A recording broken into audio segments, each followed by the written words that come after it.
Thank you, everyone, for joining us. And if you were at webinar 1 for coming back, I'm Marn Frank, and I used to share a job with Christine as literacy coordinator. I retired in July of 2021, but as I said at webinar 1, I did not retire from EBRI. Beginning in September, after my retirement, I got involved in tutoring. And so I have been using evidence-based reading instruction with children and adults, and I even more strongly believe that it works. And a key feature of evidence-based reading instruction, or EBRI, is diagnostic reading assessment. I'm so grateful that Krista Coronado is co-presenting with me. She has vast experience with DRA, and I'll let her introduce herself. Good afternoon. I'm Krista Coronado, and I work for Minneapolis Adult Education, and my official title is Student Learning Interventions Coordinator, but I coordinate and actually now do all the reading assessments for our program around the DRA. I work with only teachers who are using that information to create STAR groups, and I frequently do those DRAs online. So I'm excited to be here with all of you. Krista and I will keep our cameras on throughout the presentation. It will be very conversational, and I welcome Christine to join in that conversation, even though her primary role is as tech support. These are the practices that were introduced at webinar 1 for adult basic ed. And I know it looks like a lot, and it won't be covered until we get through webinar 6. But I want to clarify that we're not expecting you do everything. I could say everything, but I controlled myself. But rather pick a test, pick a technique, a strategy, or a material that you haven't done before, and start small. Eventually, like us, you'll see the success and hopefully be encouraged to do more.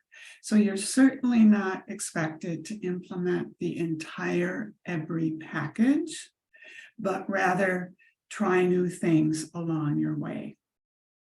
The first practice is what we'll talk about today: assessing students with short tests that determine their strengths and weaknesses in alphabetics, fluency, vocabulary, and perhaps comprehension.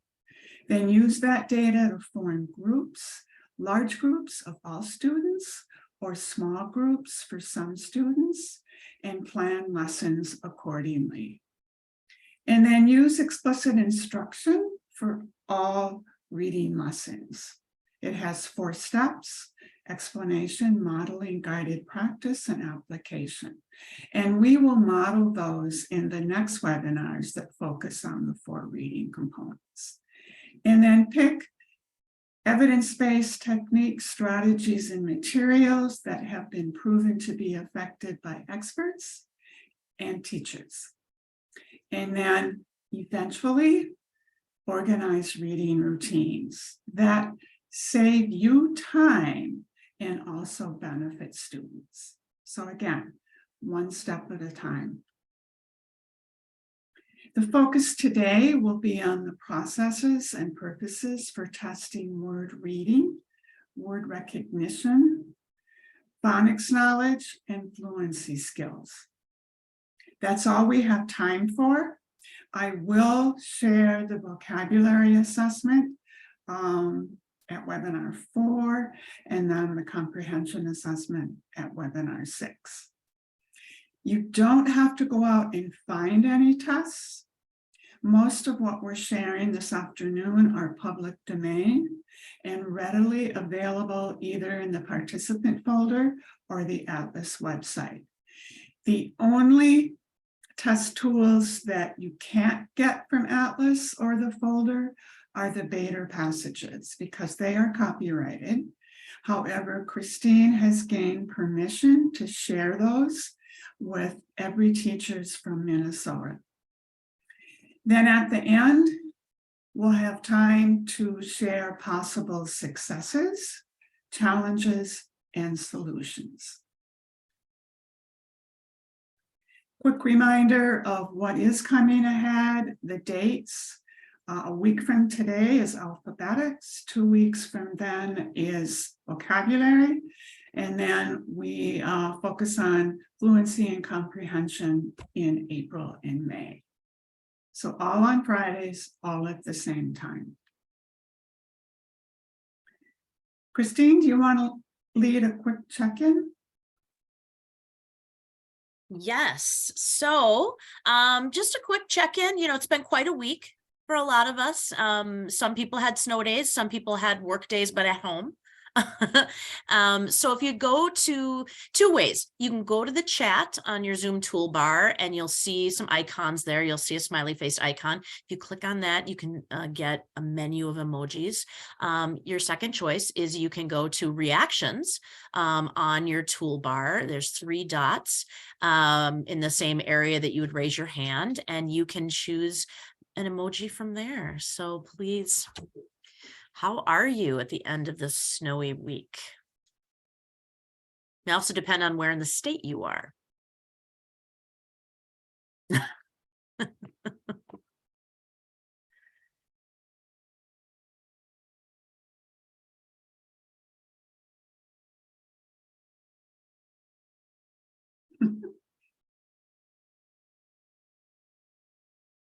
Patsy, who's here, was just, I believe, in 80-degree weather in Washington, D.C.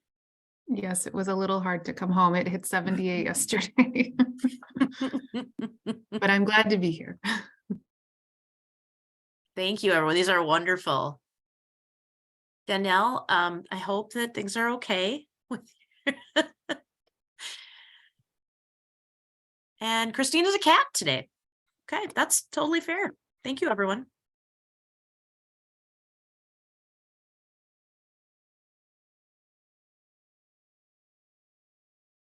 I want to be sure you know about the participant folder, and I will open it up.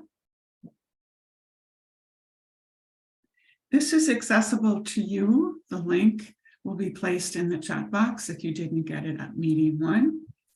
And what's in here are over 30 documents that relate to the webinar topics, and they are now in alphabetical order.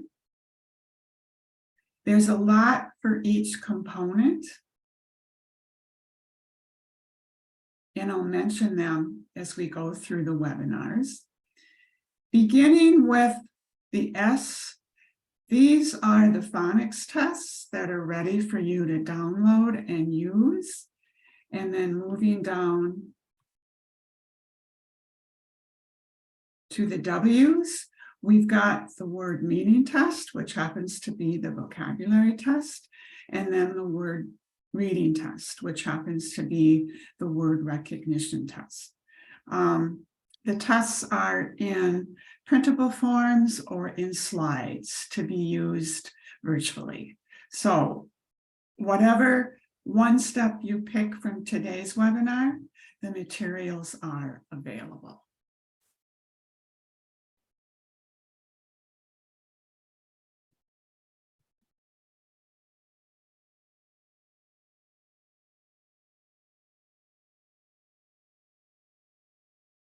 Krista will walk us through the process for using the word reading test.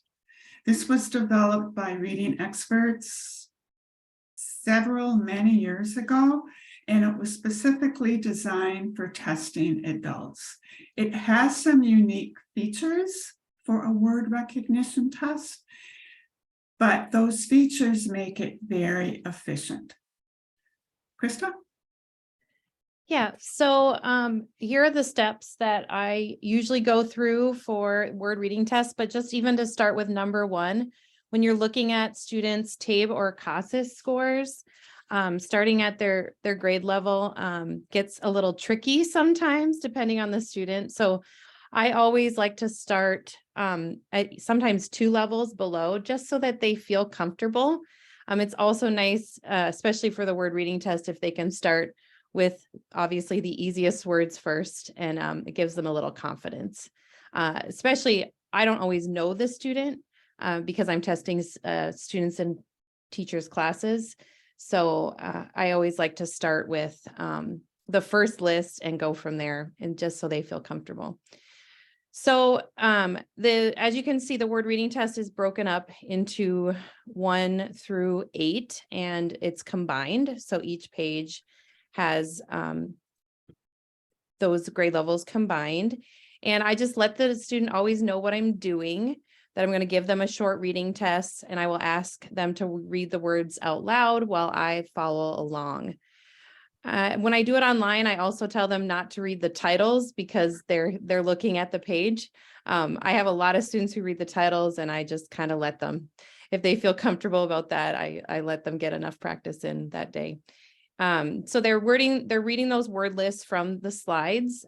Some teachers like to put them on individual cards so that each word is on a card. Obviously, you know your students best and can use it that way too. So as the students are reading each word, I have a teacher copy in front of me, and I'm just marking that they know the word or can read the word or not. I do a check mark, or I leave it blank if they can't. But you could also do a 1 or a 0. And if they get 9 or 10 of those words correct for each section, you go up. If it's 7 through 8 words correct, you stop, or 6 or less, you could go down. That's another reason I like to start at the beginning. If I have enough time, it's always nice to hear, like, get the student comfortable, hear from the student. That way I don't feel like I'm going back if I need to. And then the alphabetics mastery level is their highest grade equivalency at 70, 80%, or 90 to 100%. So I think the best thing to do is to see this in action. So anything you wanted to add to this slide, Marn? Well, for number 2, what I didn't have room for is to assure the student that you will stop when it gets too hard. Mm-hmm. So Yep. you're not going to drag them through all 4 lists if they're struggling. Yes. So it is best testing protocol to get through a list that you started or a slide, not to stop in the middle, but at least have them try the list. The alphabetics mastery level is the purpose of the word reading test. What it identifies is where you should start, what is needed in phonics and often or alphabetics, and where you should start. This is a screenshot of the teacher copy. So you can see that it has the 4 lists. If you look at list A and then list B, you'll see that list A is all 1-syllable words, very basic words. And then list B gets into 2-syllable. And then list C and D get into less common multi-syllable words.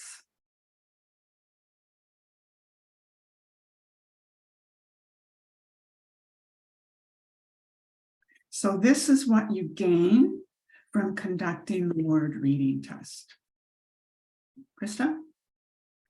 Yeah, so if their mastery level is 1 through 3, that indicates they need a beginning level and regular phonics instruction. And we'll talk about when you would go to Sylvia Green too, right, Marn? Yes. If they were in that first, the 1 and 2 range, right? And right, so because you need that additional information of letter word sound patterns that they don't know. Letter sound patterns they don't know. And so alphabetics mastery 4 through 7 indicates the intermediate or advanced levels of alphabetics and readiness for regular multi-syllable instruction. And then Alphabetics Mastery 8+ indicates that they have strong decoding skills and likely no need for regular instruction, only as needed. So if they're struggling with a word, you would help them chunk it so that they can connect it with their spoken language. I've also seen in Minneapolis very effective blended alphabetics and vocabulary, where when a teacher presents a new vocabulary word list, she goes through the syllables. Yep. Teaches the chunking for better pronunciation, and then may talk about common prefixes and suffixes that form that more academic word. A lot of times I will go with this, I will tell the student, you know, if they, a lot of them are conscious of their errors when they get to the higher levels. And I actually reassure them that this is the kind of work that your teacher will be working on with you. You know, I show them the multi-syllables. I will even, you know, chunk it with them, talk about the different syllables, and do that with them just for a few minutes. Just so they're reassured that the test has a purpose. Right, right. And that instruction will address what they're struggling with. Their needs, yep. Usually when I start this whole process with students, I also let them know that this is individual. And so as the teacher gains this knowledge about them, it helps inform their instruction so that their individual reading needs are being addressed. And students feel very, you know, good about that. They want to know about how they're doing and what areas they can work on, not just a general, like you need to read more.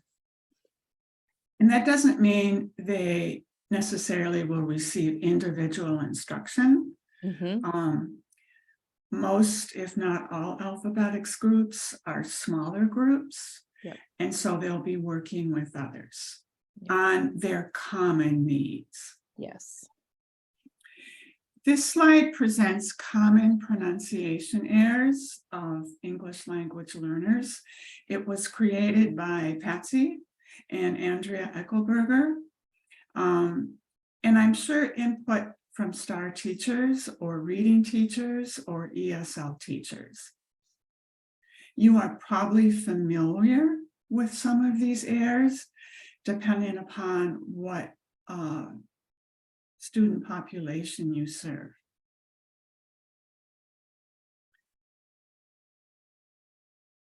What's important about this list is, as a teacher or as a program, when you're assessing students, you may not want to count these common errors as miscues, but rather keep in mind that it's about word recognition and connecting to spoken language, especially for the most patterns. In fact, most STAR teachers back when I was training chose not to count those most errors within alphabetics or fluency. I think one thing we do is we talk to the student about it, but we don't count it as an error. We remind them, but not count it against them. I think the line between counting it or not counting it is if it totally changes the meaning of the word, because then that can interfere with comprehension. Right.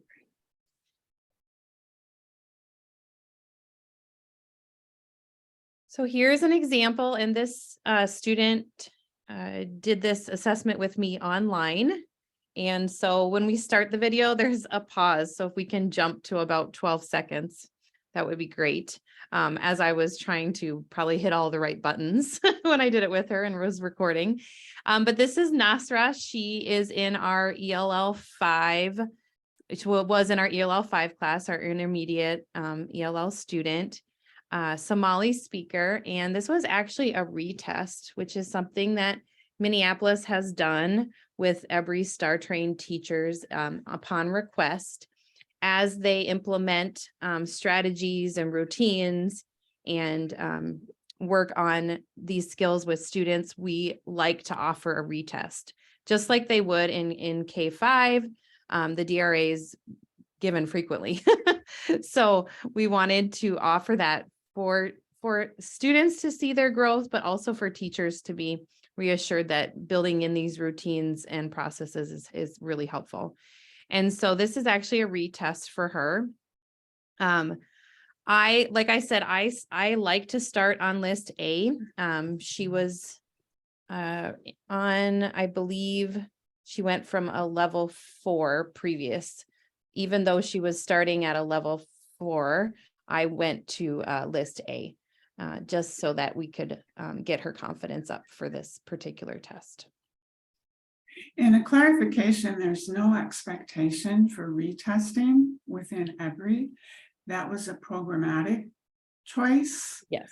However, I have done retesting with 2 of my students, and it's very encouraging for them and for me and for their parents to know that our work has had a good outcome. But there's no expectation, like for CASAS and TABE, that you do retest unless you want to and have time to.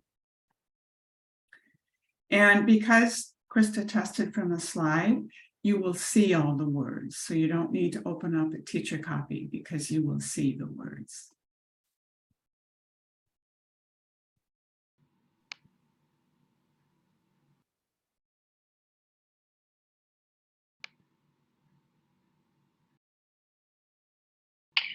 Okay, Nasra, we're going to start with this list. You don't need to read the title, just the individual words, okay? And I'm following along listening. Whenever you're ready. Okay. Man, so, day, sun, tree. Good. This list, please. Friend, hair, long, as, wind. Airplane, before, water, 100, line.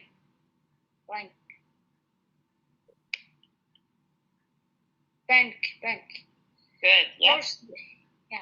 Thursday, complete, background,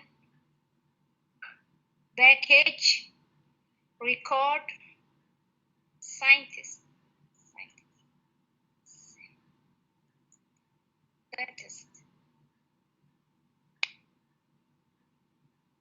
Citizen, computer, information, temporary, explanation.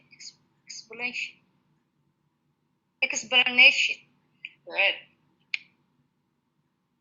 Application, construction, development, material, practice. Institution,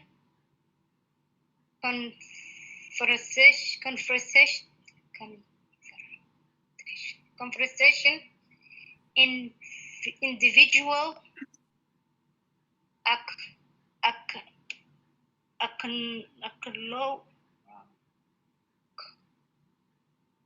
acknowledge,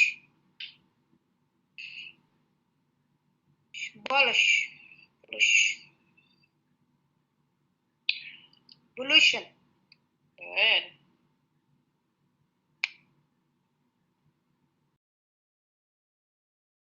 Okay, optimistic, lotion, urgent, prescription,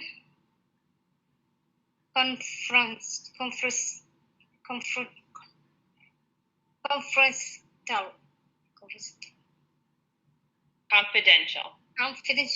Yeah. All right, Nasra. Thank you so much. This helps me learn about how you can read words quickly and correctly. So I will forward this information on to Dara too, okay?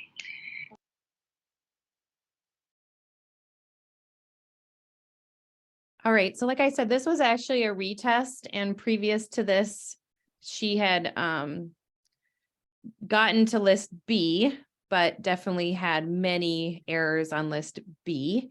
And we put her about on the level 4 range. And this time, as you can see, she struggled on certain words, but was able to self-correct. And I did give her time to do that.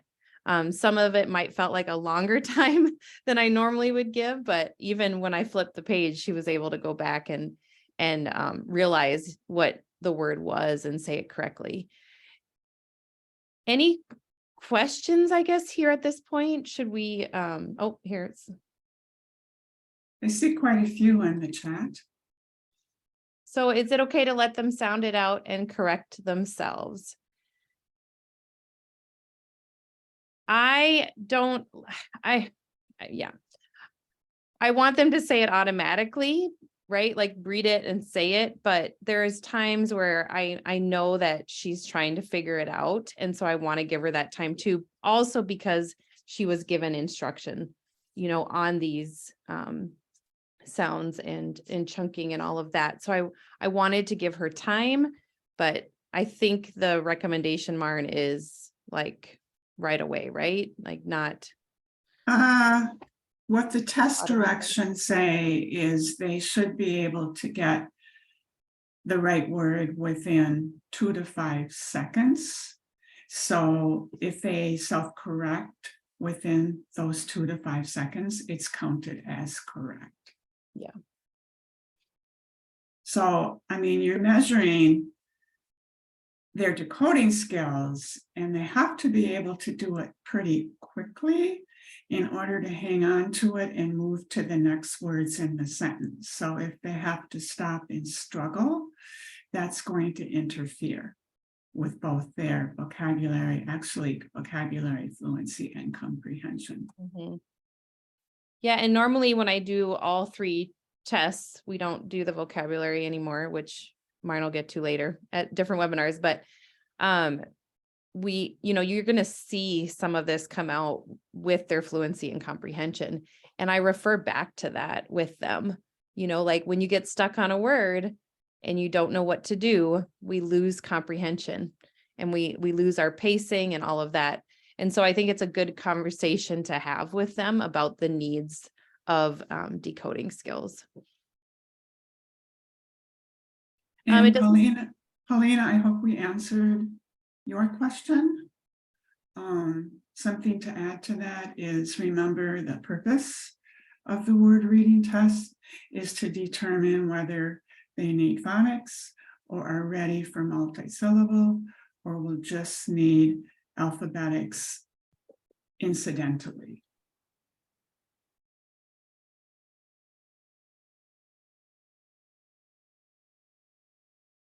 Okay, good. Any other questions?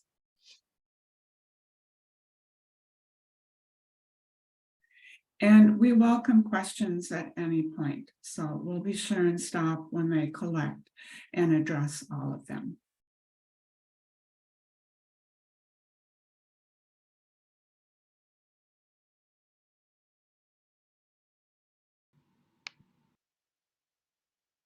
Okay. Quick poll. There are 3 questions. I will read the question to you. For each, there are the same 3 options. So then Christine will launch a poll, and we'll see how you're doing with that purpose of identifying need. A student receives mastery grade equivalent 5 on the word reading test, which is 7 correct on list C. What is their need? And then these are your choices: regular phonics, regular multisyllable, or as needed.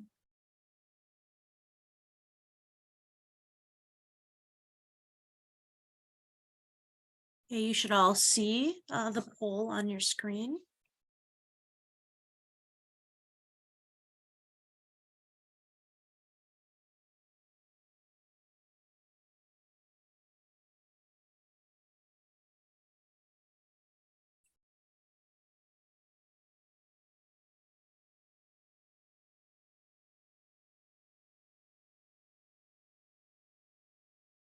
You'll give about 15 more seconds, waiting for as many of you to respond.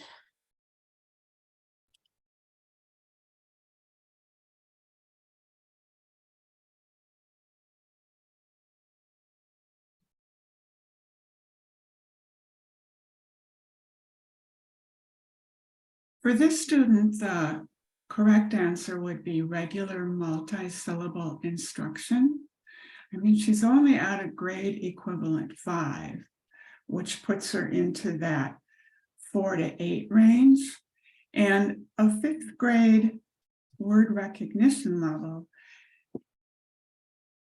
is okay, but it's really not strong enough for academic texts.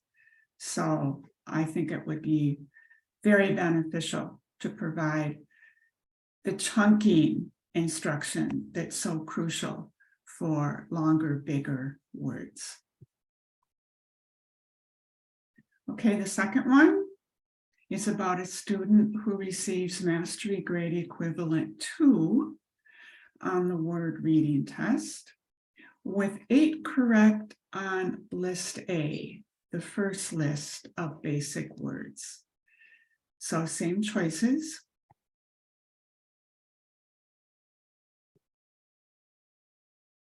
Oh, hold on here a second. All right. You should see it now.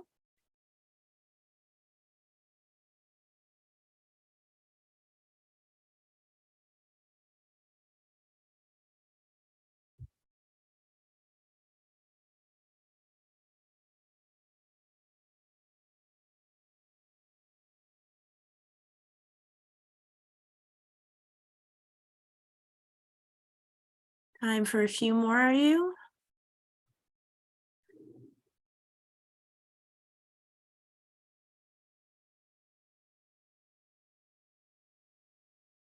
Very good.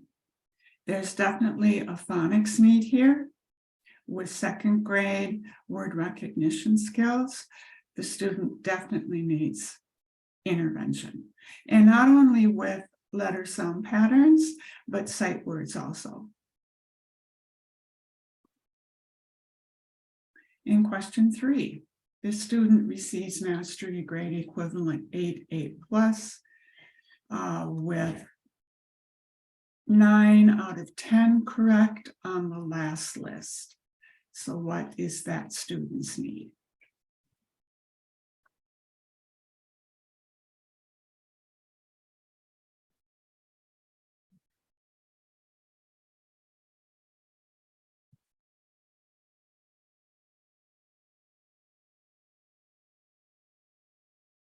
Well, this was a fast one. Yay, right, as needed. Although that can change at any time. But yeah, they have pretty strong decoding skills, but they may not have like the Latin Greek roots. So yeah, you can always adjust as needed.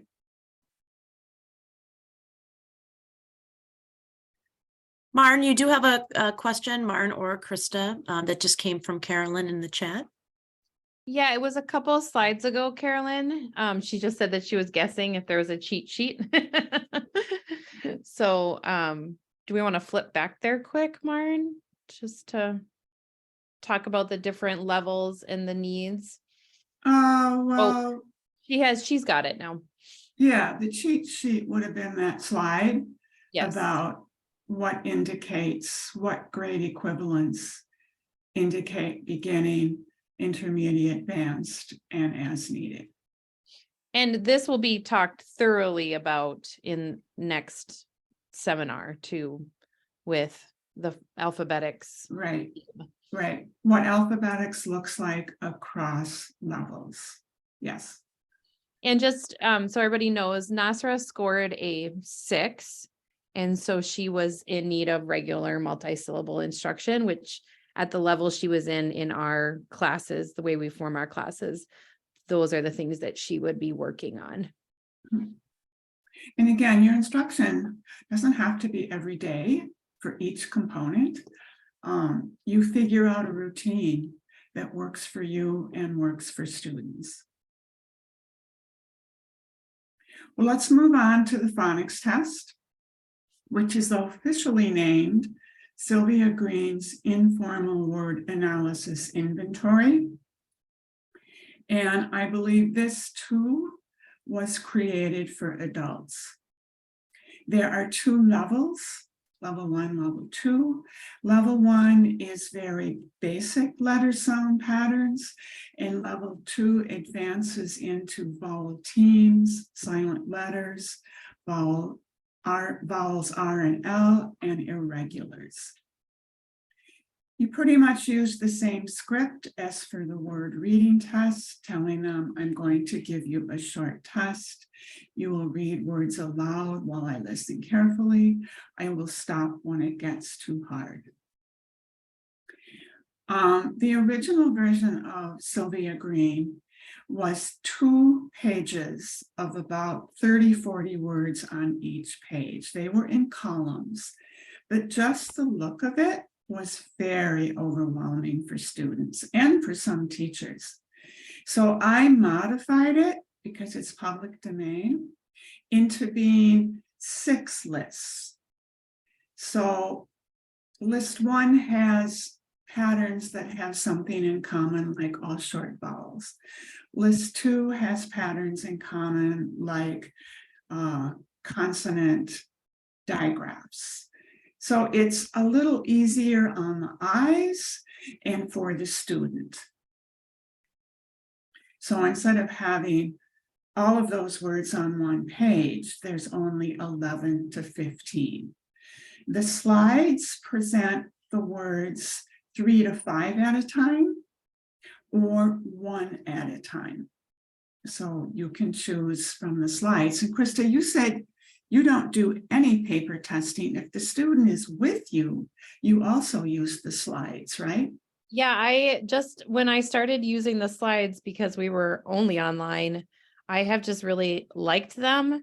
And most of our students are either using a computer in our in-person classes now a lot, or they're only online. And so it's saved paper. I really like the view of it. They can see it very easily. If I forget one of the papers, it's much more accessible on my screen. So I've generally, even when I'm in person now, I'm using the slides. Yeah, the print or the font size is much larger on screen. Yeah.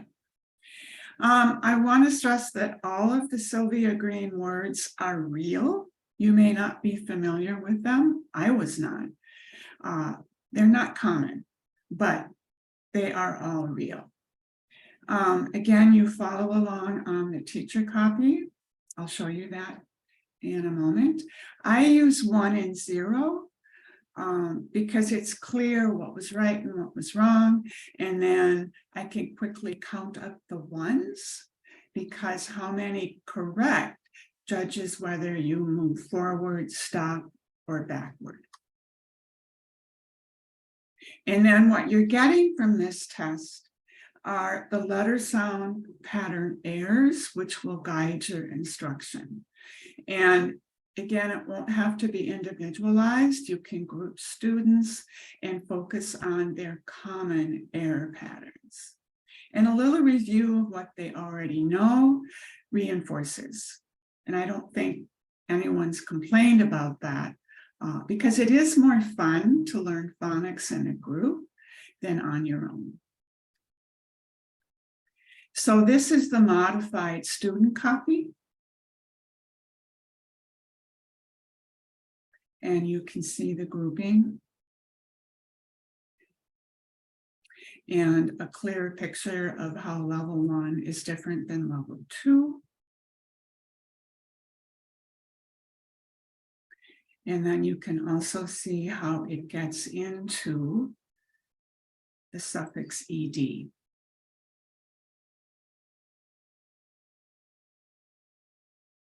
So it begins with a simple word like fan and then progresses to slammed.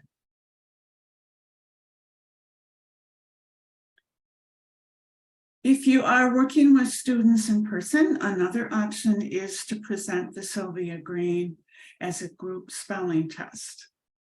So the process is similar. You start with level 1 or level 2. You give the explanation for why you're doing the test. You dictate the words one at a time. You can repeat as needed, but you don't use them in a sentence. You're just dictating the word. And then you can collect and review their papers or their emails. And from their segmenting rather than their blending, you can note common letter sound pattern errors. So I guess this could be done virtually also by dictating to a Zoom group and then having them spell the words in an email and send that to you.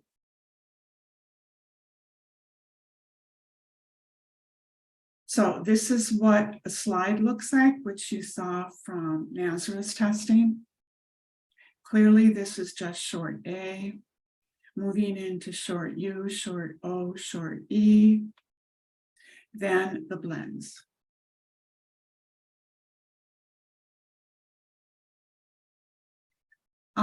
We're going to do a test practice.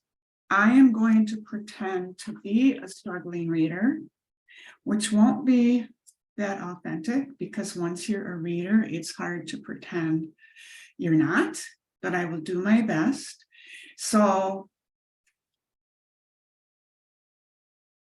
I hope you can see all the words. So this will be like your teacher copy. You've explained to me what you're doing, why you're doing it, and so I am ready to start. So try to keep track of my miscues, of my errors. Knack, right, tight, limb,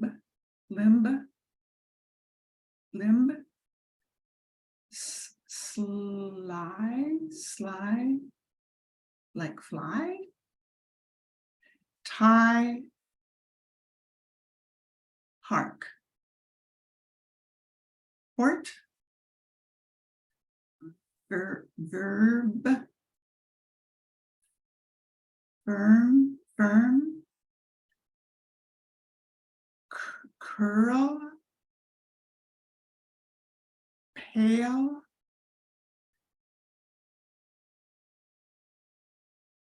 bellum,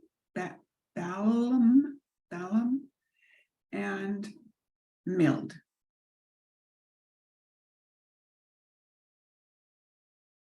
I kind of gave you a sneak preview of this unintentionally, but what I was erring on was knack, writ, limb, pall, balm, and mild.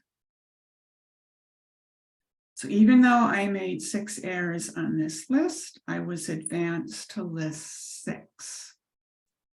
So here's how I read list 6. Scent, pace, pinch, size, gem, bing, gin, Jim,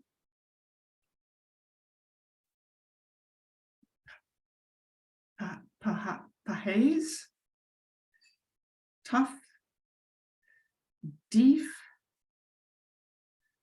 hunted, wished, slammed.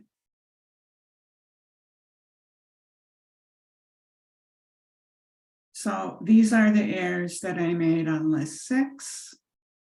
So what you know from this test is that I do have phonics needs, and specifically with these sounds: silent K, W, E, and vowel L.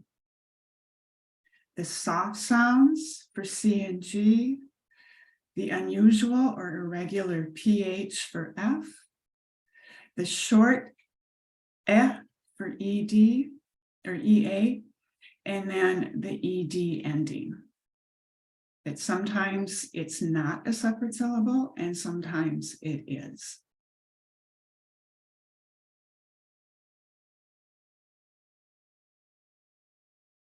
Okay, are there any questions? See a few. I see a comment from Naomi.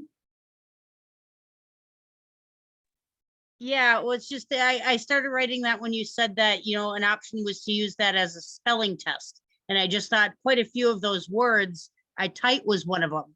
And I mean, I think with what I've taught my students about spelling patterns and such, many of them, if they didn't know the meaning of the word, would write TITE. And I would look at that as a success, like that they had learned that I with the E at the end spells a long vowel sound, long I, you know.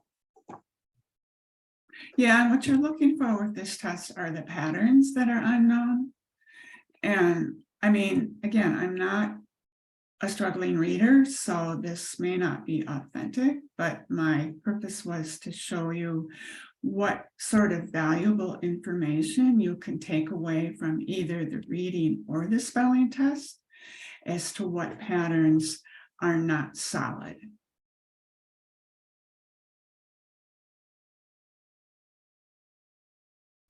Okay, we're going to stop for a moment before our break and do a sentence stem in the chat box.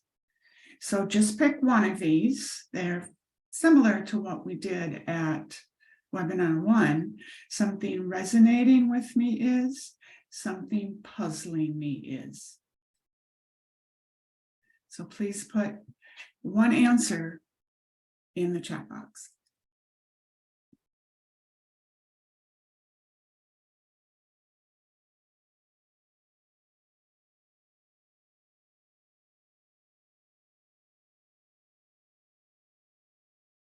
Yes, Danielle, we don't, if you're just using CASAS and TAID, there's no way to figure out alphabetics needs.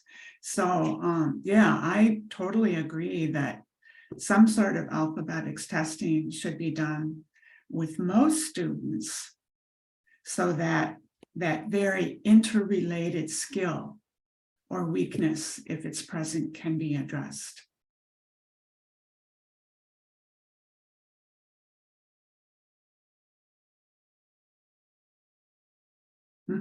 You can with a very simple test. And I would agree, ED is tricky for most students.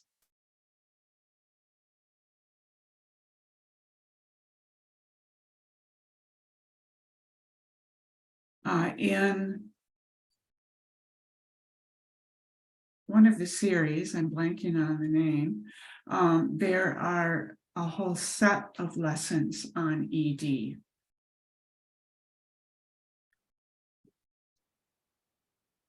Yes, Krista's experience is invaluable. She's made a lot of adjustments, and that's okay because remember, these are informal tests. So you want to keep the purpose of the test the same, but you also want it to be valuable for you and your students.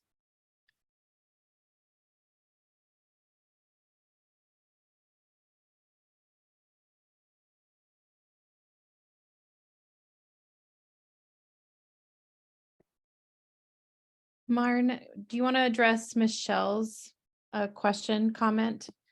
Something puzzling me is, Michael's or Michelle's? oh, Michael, sorry. Something puzzling me is, when do I count a pronunciation error as okay? When it's a common error, like B versus P. That's a tough one for me to answer because I don't know your students and I don't know your program. I think that's a call that should be made by all teachers and testers in the program as to what you think is fair. If you want a more definitive answer, I would say go with the most. Don't count the most as errors, but if you primarily have Somali students or Asian students, you might want to expand that list of what's not counted as an error.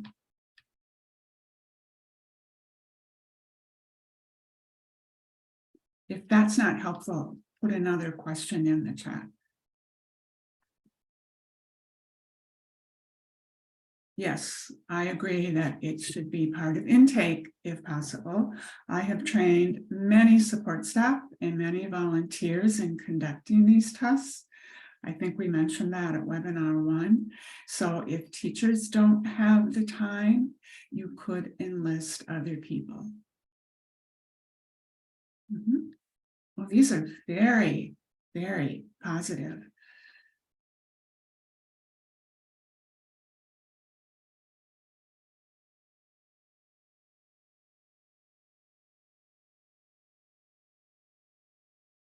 Yes, and the focus of the advanced alphabetics is on morphemes, prefixes, roots, and suffixes. And, you know, you teach one and that applies to so many words. You teach ION and it just expands their ability for so many words.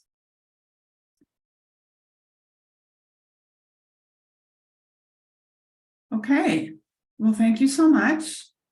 Let's take the break, 5 minutes, and we'll be back for fluency assessment.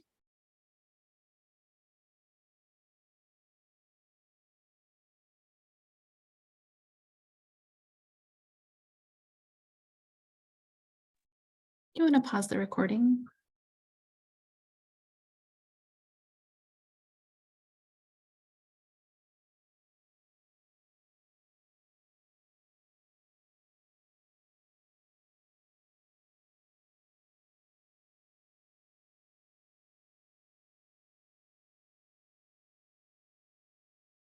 Welcome back. Krista will walk us through the text fluency process. This does take more time than alphabetics, but it also very valuable information. So like with the word reading test, we look at our TABE and CASAS score, but I also think about how they did on the alphabetics to just give me a good idea of a starting place.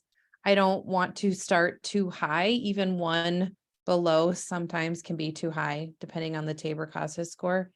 And so I like to give the students a little of confidence, and being able to read out loud to me does, for some students, like they don't read out loud to one person very often.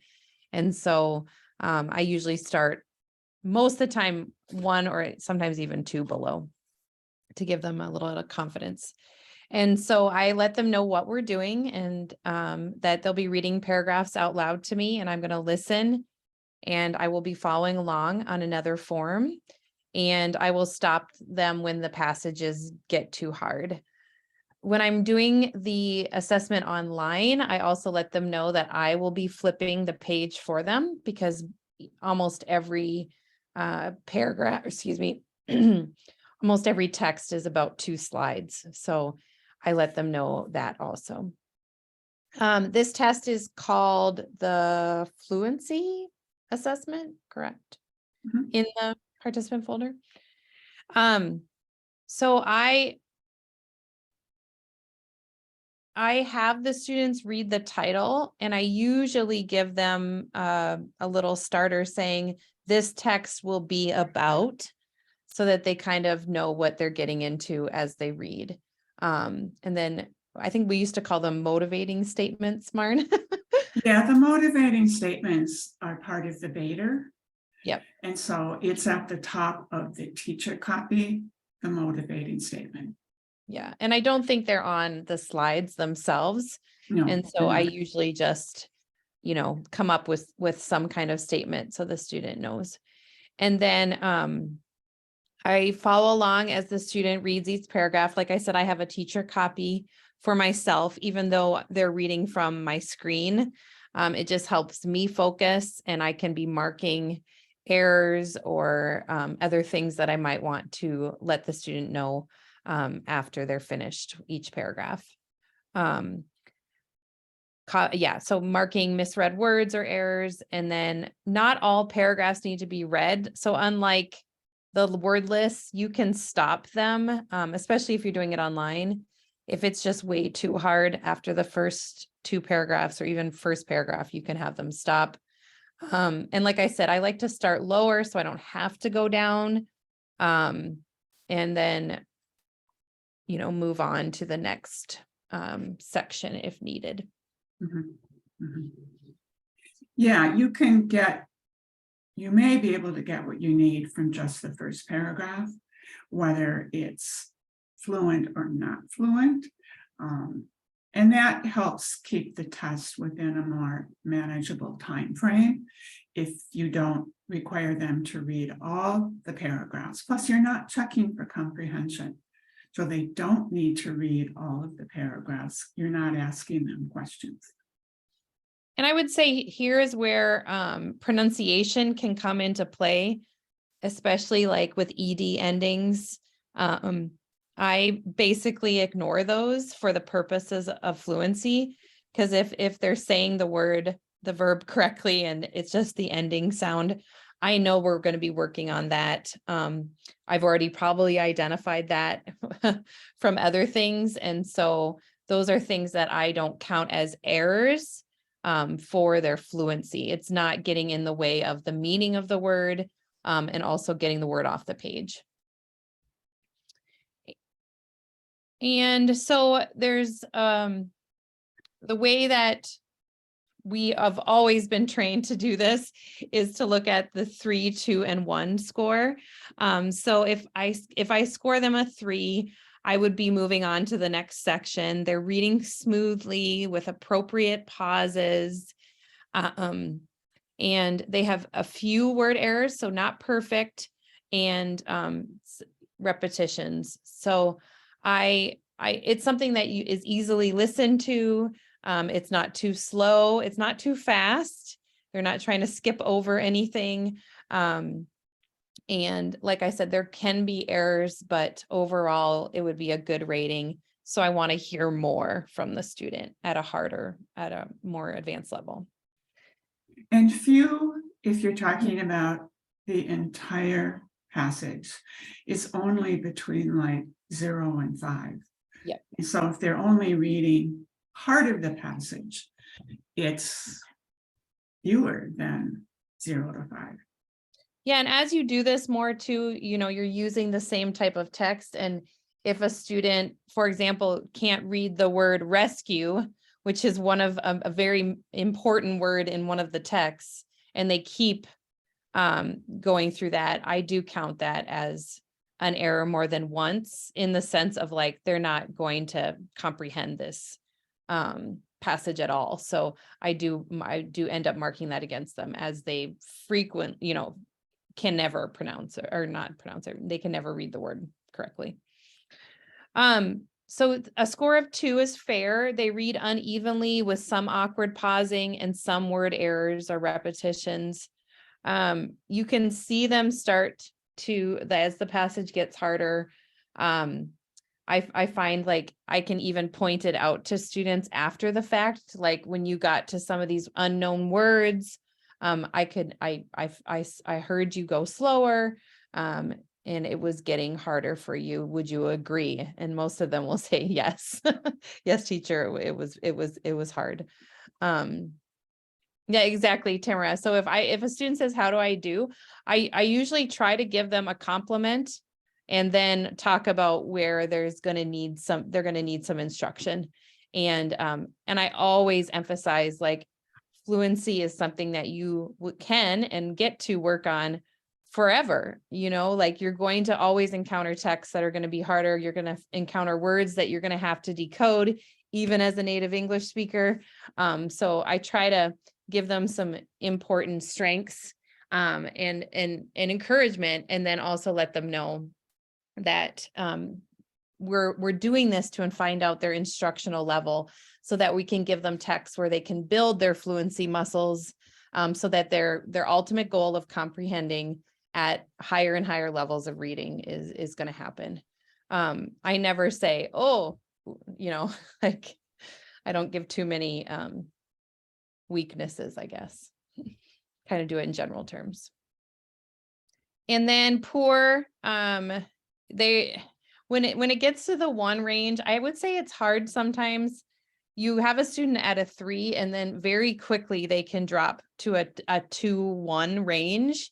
And I mean, sometimes it's per paragraph, right? So as the text is getting harder and harder, it's getting slower, more choppy, with many word errors or repetitions. And if the student reads good to fair, you're going to continue on. If the student is struggling, you can provide words to help them move along, or stop at the end of that sentence or paragraph. You can just say, oh, we're going to move to a different text if you have to go back, or just encouraging them that they can be finished.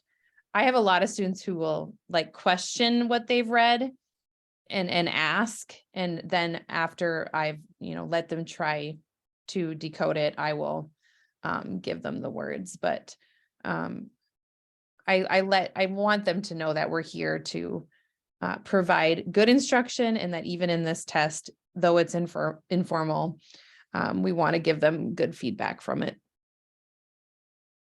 I want to answer Carolyn's question. It's a fluency test, and there are 2 sources of passages. One, of course, is the Bader that I mentioned, which you have to request from Christine. The other is called Quick and Easy Adult Reading Assessments, and that's in the participant folder. So that's a set of passages that is public domain. They are stories, they're all fiction, and they talk about families and school, and I mean, they're fine. I think the Bader is better in that it offers both fiction and nonfiction, but you could take a look at the quick and adult assessments and make that call for yourself. We exclusively use the Bader, and like I said, we really like the EDRA. It's just been nice to have and able to use across our program. Mm-hmm.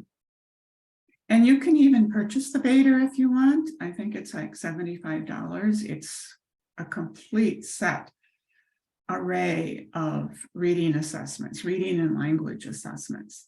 And if you have a copy, and check around your program, because we gave them out to STAR teachers. There are like 4 choices for each grade level. 2 are designated for elementary, and the other 2 are designated for secondary. So most of the passages that I selected for the electronic version are from the secondary, and they're not perfect, but they are a quick source to have on hand for testing fluency.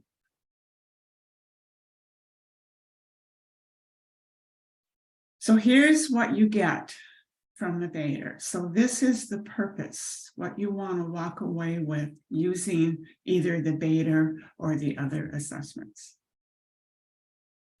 So mastery level is the highest grade level that the student passed with a 3. And so those are at that point where you're moving on through the different texts. And the instructional level for rate and prosody is the highest grade level passage score of a 2. And so this is a range. And then you have the accuracy level is when they hit that 1.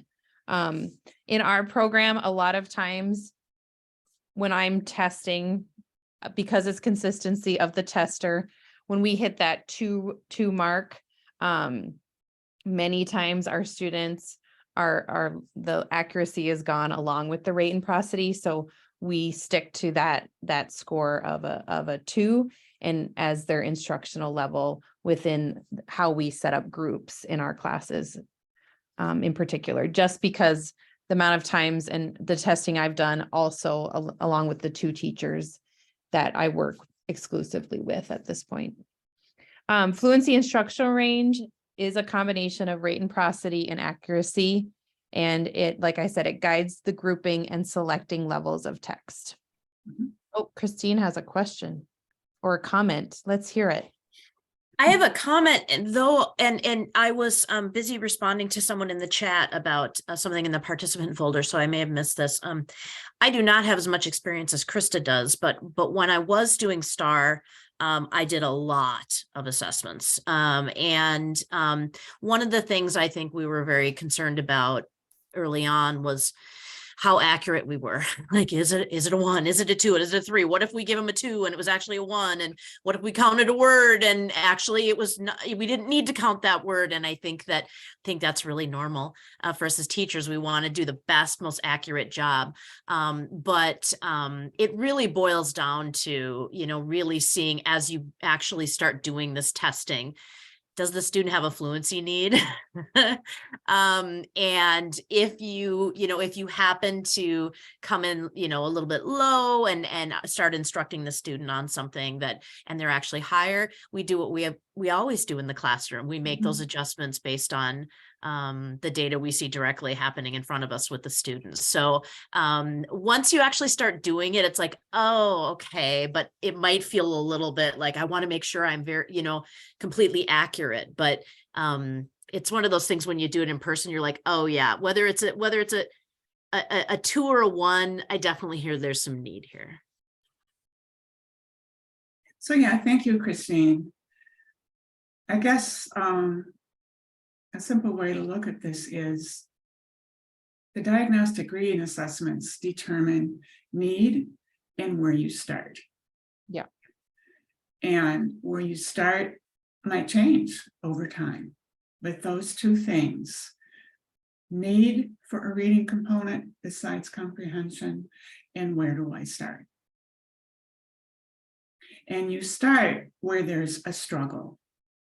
So like Krista said, when a reader is struggling, well, that's at most a 2.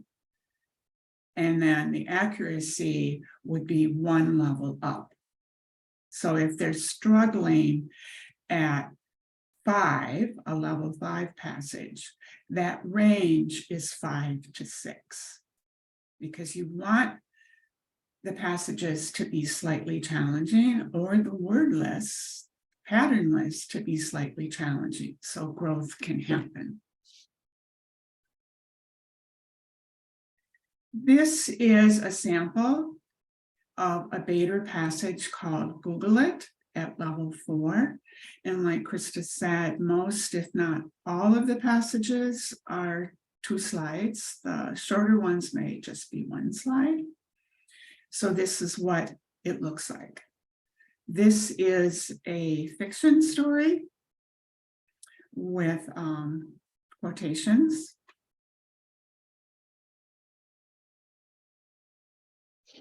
And it's from the version 7. Okay, we have some videos of Krista testing 3 students. All of them are ESL students. Krista, do you want to introduce Furman? Sure. So this is Furman. When he was first tested, he was tabing at a 7.7. This is on the old tabe 910. So curious when he took the 1112 if that would have been any different. And we have videos of him reading at the 7 and 8 level. And we wanted to get you a picture of an ELL student who, we rated high, as you can see on the screen, 8+, and what that looks like and sounds like. Obviously not a perfect reader, obviously not every word pronounced correctly, but Most of definitely. them are though. Yeah, he Yeah, only some- missed a few. Yeah. Yep. So that you hear that it's obviously a range too, but this is Furman, and he is a Latino, and so some of the Spanish accent coming through. And we're going to show both videos, Marn, or just the? I don't think we have time. So should we play 7 or 8? I'm trying to think what level 7 text is, but either one, I think maybe hearing that where I moved on from would be better than where we ended. The 7? Yeah. Okay. And this is just an excerpt. It's not the entire passage. And we will start here. All the way? I might stop Okay. you. Just depends. Okay? Mhm. Go ahead. This is a story about Abraham Lincoln and some things that were told about Okay. him. Okay? Yes. Abraham Lincoln was the 16th president of the United States. Many stories about him exist, some of which are true. One of these stories is that he was born in a log cabin and attended school for only 1 year. Despite that, he taught himself both to read and do mathematics. Another story is that he remembered almost everything he read. He especially liked humorous stories. He asked people to lend him books. He would read these books and remember what he read years later. As president, he would entertain people by using different voices to retell stories that he had read long ago.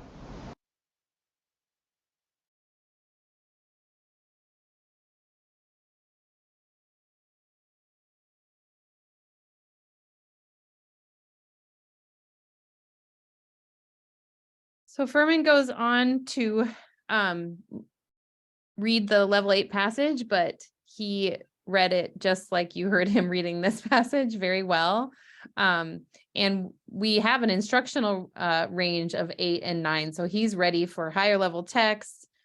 He obviously doesn't struggle in multi-syllable words, which those texts are full of. And so I obviously gave the score to his teacher, and in our program, he would be mostly working on just the comprehension skills when those students were grouped for other reading components. So this is Ahmed, and he was on a tape 5. And like I said, this is a few years ago. So it's on the 9-10.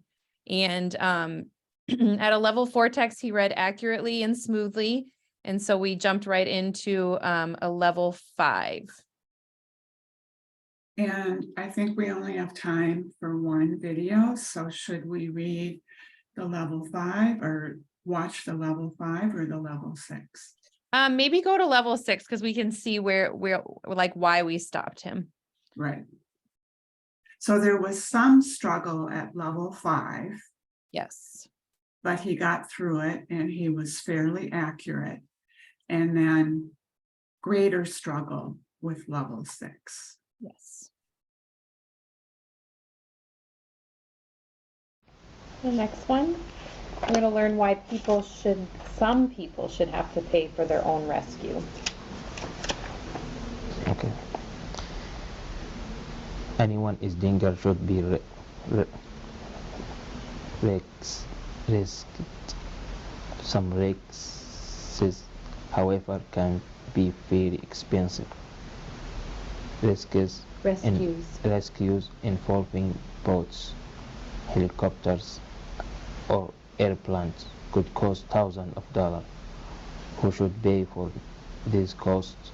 This is a question that people are asking.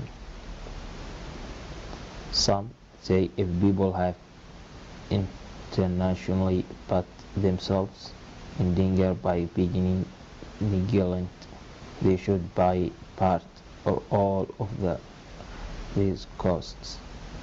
The general feeling is that in some cases people should not have to pay. For instance, when certain dangerous water conditions arise, tax money should be used to pay the cost of misuse. However, should people pay for their own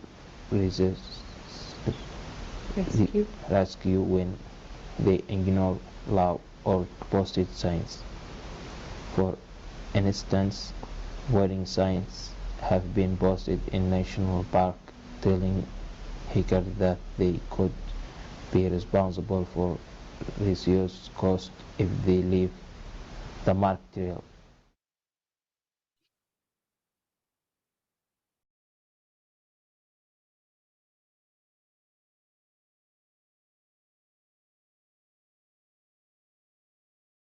Okay, I can't seem to escape out of this.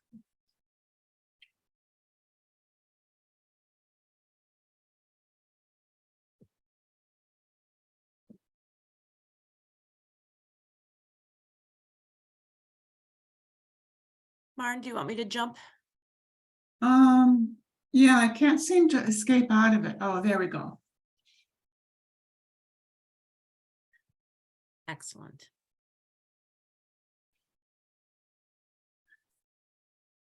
So the starting point for Ahmad, well, number one, he needs fluency. And then number two, the starting point or the instructional range is levels 5 to 6. He will find them slightly challenging, but with support, he can make progress. And as you can see, I gave him the word rescue several times and he still couldn't, when he encountered that word throughout the text, couldn't decode it or remember how I pronounced it. And there's a bit off the end of that too, where there's some other words that he encountered that he didn't know how to say at the very end. There's a few words also. Now, I wouldn't say his pace, like got worse. I mean, he still had somewhat good pausing and all of that, but it was, if we could go back and see from his level 5 to his level 6, they were very similar, but it was just at that level 6 and those words that he couldn't decode at all. And then we have Kahalisa. Naomi, I'm not sure what his CASAS would have been. He was in our advanced ELL class, and at that point we were tabing those students. Okay. It's a she, by the way. Oh no, she was asking about Ahmed and his tape. Oh, are you addressing a chat question? Yes. Oh, okay. Sorry. This is Kahalisa, and she is an ELL level 4 for intermediate student, a 205 on the CASAS, not CASAS goals, previous CASAS. And her teacher was pretty concerned just about her not progressing. And so really wanted to do, we did an alphabetics assessment, so the word reading test, and this fluency assessment. And you'll see her, I think we should maybe watch level 1 here. I don't know. What you think? Both. Okay. They're short because yeah, the passage is short. So Yeah. I think. And so you're going to see her struggle and the difference here of, yeah, I think it's pretty clear when she, I think I was pushing her a little bit. So here's level 1.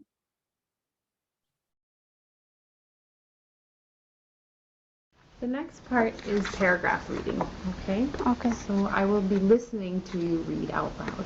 Okay. Okay? This first passage is a story to learn about Tony and what he did in the city. Okay. Okay? Whenever you're ready. Tony and the fellow shop. Tony lived in a big city. He had a flowers shop. Tony lived his flowers, for the flowers did not make any noise. Tony lived pieces, play, and quit. The city where Tony lived was noisy. The buses, trucks, and cars were very noisy. He didn't not like her noise of the city. Without her quiet, Tony found in the flowers shop he would have moved for the city. The flowers shop was his only reason for staying in the city.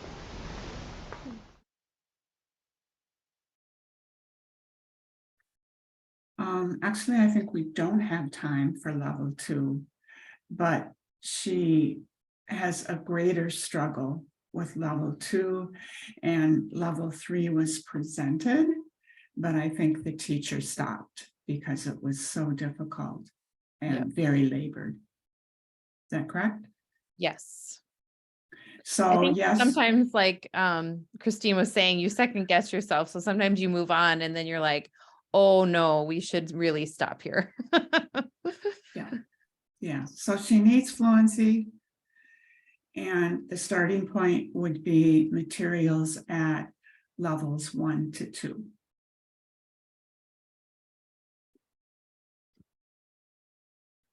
Okay, we had hoped to end with another sentence stem. If you can stick around to do that, that would be great. If not, I'm just going to show you the next slide.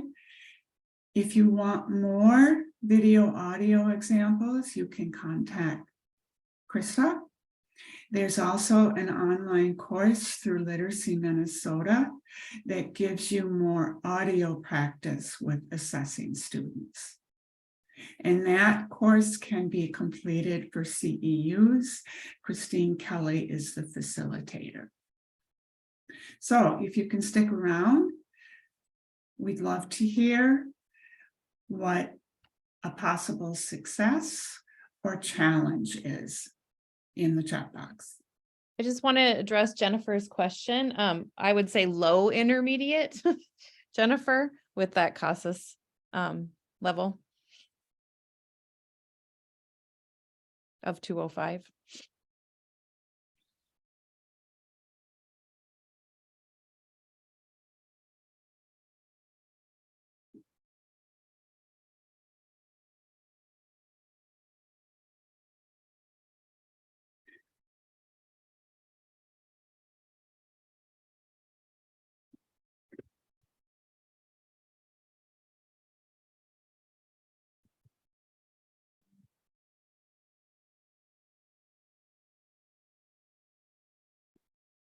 And by the way, within the participant folder, there's a multi-page document about challenges and solutions for diagnostic reading assessment. Now, they were collected by STAR and EBRI teachers over the years. So some of the challenges might be when the expectation is ideal, and others when it's real. But yeah, I think it's up to like 6 pages and arranged by different questions.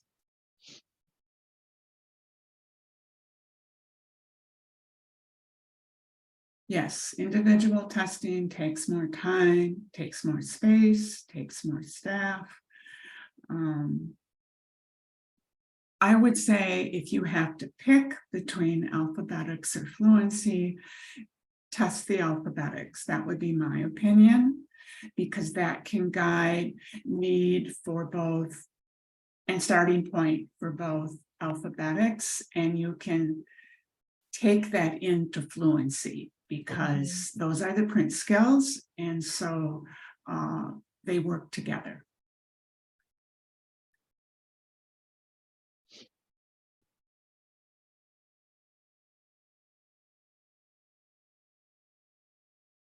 Wow, Kelly, I'm really, really encouraged by your anticipated success. Same from you, Deb. Thank you.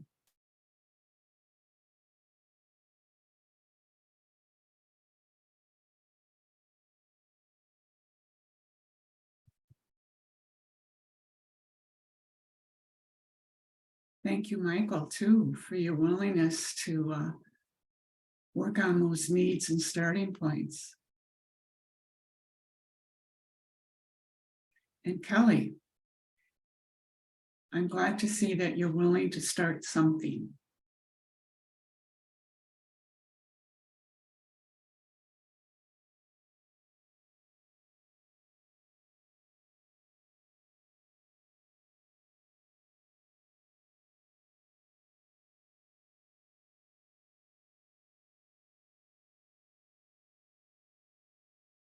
Lisa, I think that's why it's nice to have others who are trained to do DRAs and can consistently do it, because they don't know the students as well.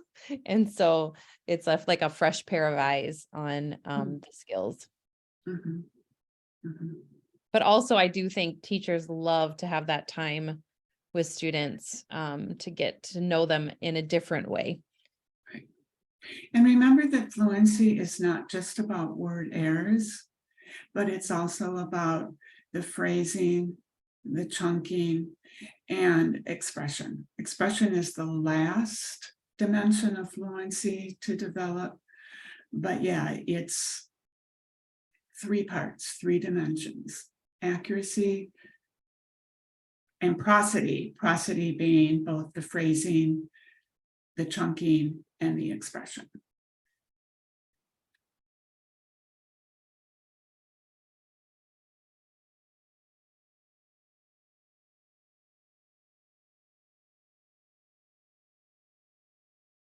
Thanks, Jennifer. Thanks for your time and your attention. I hope you're able to pick one of the tests to begin with.